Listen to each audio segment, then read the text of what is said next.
discussion about race is a very important conversation. It's a harder conversation now in some ways than it's been in the past. And we don't have a clear clarion call on the issue of race that drives the urgency of the conversation. We are becoming a more diverse and more complex, diverse culture. And so it isn't about one race or one class. So we have to talk about people of color, or we talk about diversity, or we have new terms that represent and reflect the larger conversation.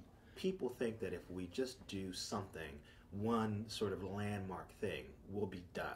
You know, if we elect a black president, we'll achieve some goal and then we'll be done talking about race. But I think what's obvious and what Barack Obama's election really highlighted was that you're never done talking about these issues. We're living in a society in which many political attitudes are colored by race, and they're colored by race in part because they're associated with Barack Obama.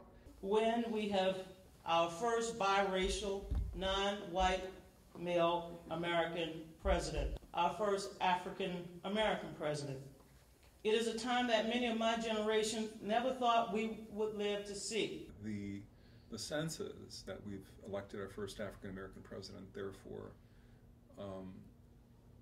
racial attitudes have become more favorable, at least in the sense that someone who's black can be considered for the highest office in the United States. One person, Barack Obama, but also his family, are substantially changing the nature of portrayals of an entire group in the media.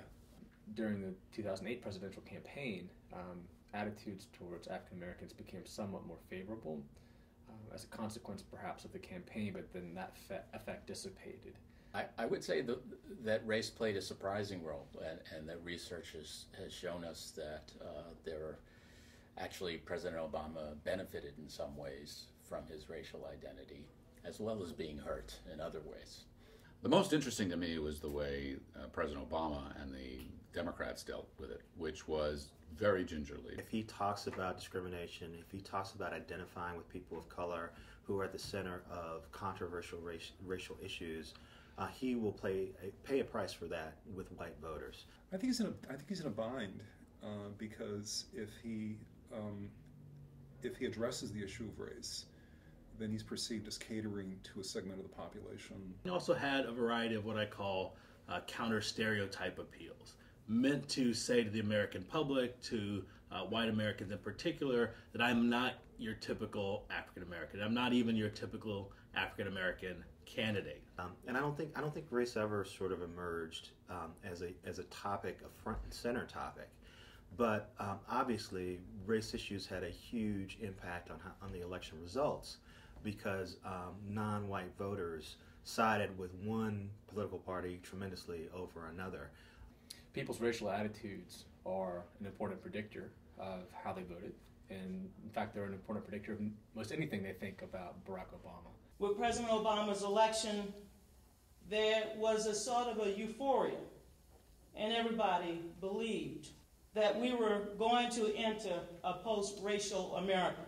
There's this thin line between, on the one hand, wanting it to kind of not be discussed, and on the other hand, kind of wanting it to be discussed more than it is. The issue that race no longer matters, I think, is an illusion. I think it still does. People believe we live in a post-racial society. I think that's not necessarily a good thing. The idea around post-race is that we have moved beyond it. Somehow the idea that in the election of Barack Obama, that we as a country were able to set aside race and say it doesn't matter, it's not important, and we will vote for an African American candidate anyway.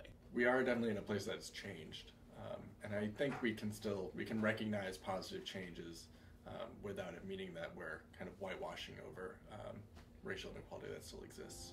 We cannot lose sight of certain things. There are underrepresented members of our society, often, too often, defined by race, who are still being left behind. We have to know that, we have to understand why, and we have to figure out what we as a society can and should do